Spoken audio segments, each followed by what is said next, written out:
everyone, back another video. So today we're gonna be hitting the upper body workout, and yeah, make sure like, comment, subscribe. We're on the road to 3,000 subscribers.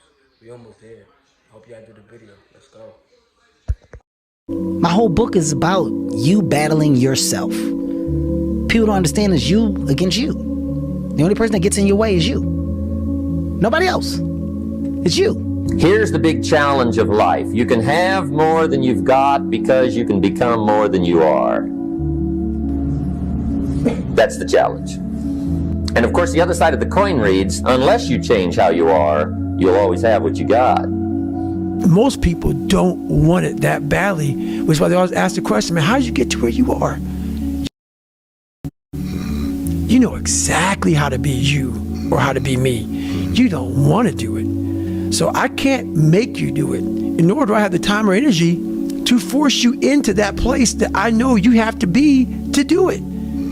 There's no luck in this game, man. It may be a little bit of luck, but the luck happens after you bust your ass and you put yourself in that lucky situation. Luck doesn't happen. You put yourself in that situation where luck might happen. Would I be able to do it? Would I? You don't know.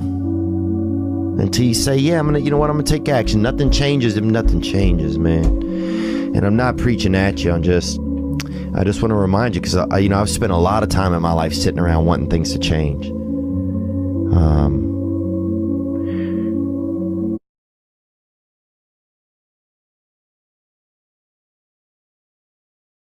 Not being able to make them change and not thinking I could. And I wish somebody had told me that earlier sometimes.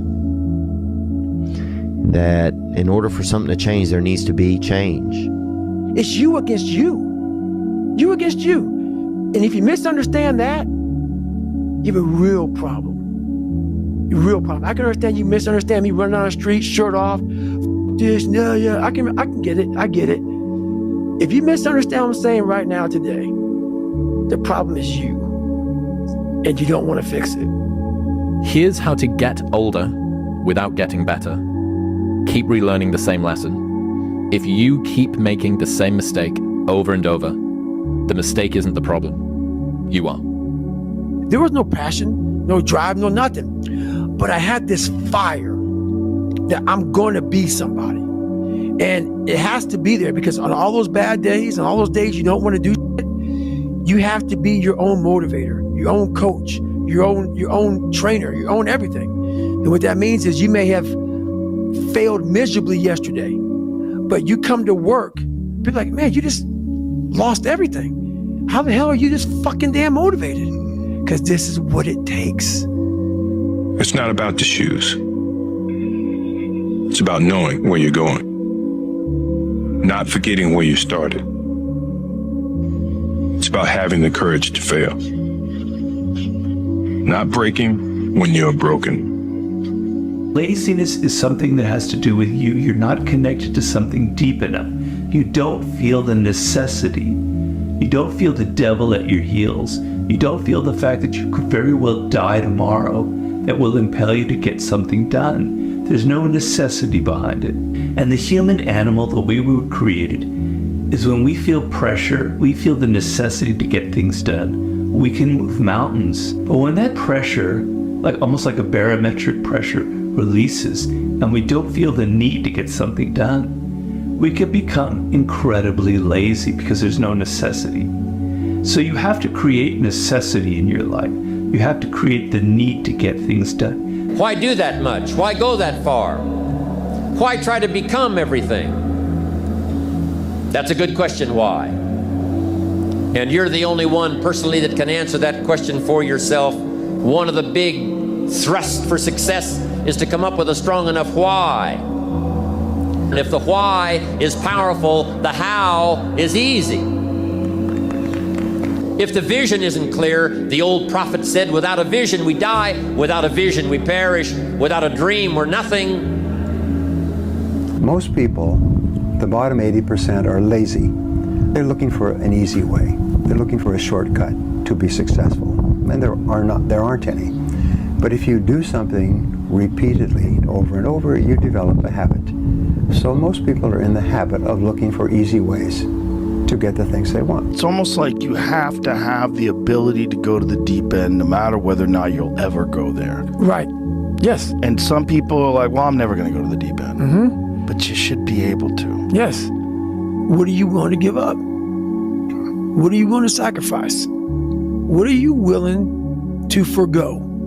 If you're struggling, if you're frustrated with yourself, if you're at that point where you're so sick of yourself and your excuses, I've been there, Stephen's been there. This is a normal part of the human experience. And at some point, either the pain is going to get big enough, or you're going to bump into somebody's story somewhere on this planet who has been in the position that you're in right now, facing the stuff that you're facing right now. And there is something about their story at this exact moment in time that will ignite something in you that is missing. And what is missing in you right now is hope. Here's to the crazy ones, the misfits, the rebels, the troublemakers, the round pegs in the square holes, the ones who see things differently. They're not fond of rules, and they have no respect for the status quo. You can quote them, disagree with them, glorify or vilify them. About the only thing you can't do is ignore them, because they change things. They push the human race forward. While some may see them as the crazy ones, we see genius. Because the people who are crazy enough to think they can change the world are the ones who do. Playing out the fear, Layla says this, and I love it, but that fear is a mile wide and an inch deep. And so it looks like this ocean that you're going to step into and drown. But as soon as you step into it, you realize it was not that deep at all, and you can keep walking through it. And I just love that visual, because a lot of times when it's like we have this anxiety around this big decision we have to make, if you actually take the step and realize that it's not death, you're not going to drown immediately. There's plenty of other steps you can take from there, even if you get a little wet. You have to be open-minded to the possibilities that I can do this. Once you shut your mind down to the possibility that it can be achieved, there's no way it can happen. Is there advice you can give to young kids that are living through a situation of any sort, a tough life?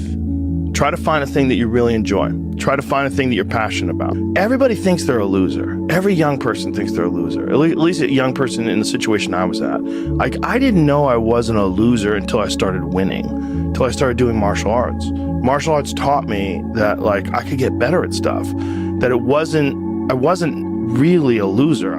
I want to maximize what I can. I want to be the best that I can be. I want to do things well, and I don't want to leave stuff on the table, but I don't want to be chasing the end goal so much that I never actually enjoyed the process of getting there, because ultimately that's really all that matters. But you're going to look back at any destination and realize that it was 99.9% journey and only, one day of celebrating achieving the thing. You're lazy. You know exactly what to do. Exactly what to do. Because even me, in my state of, I can't read and write, I knew exactly what to do. It just sucks doing it. Hey, Theo, this is Greg from Indiana.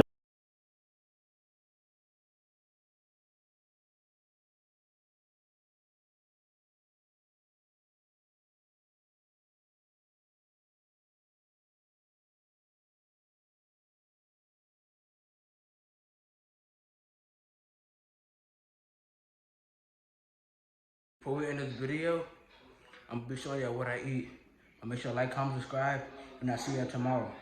Let's go. Alright guys, so this is what I eat after my workout. Some days, rice, chicken, and corn. And you can't forget the water. And sometimes I take the protein weight gain thing. Probably what it's called. I think I said it right. And yeah, this is what I eat.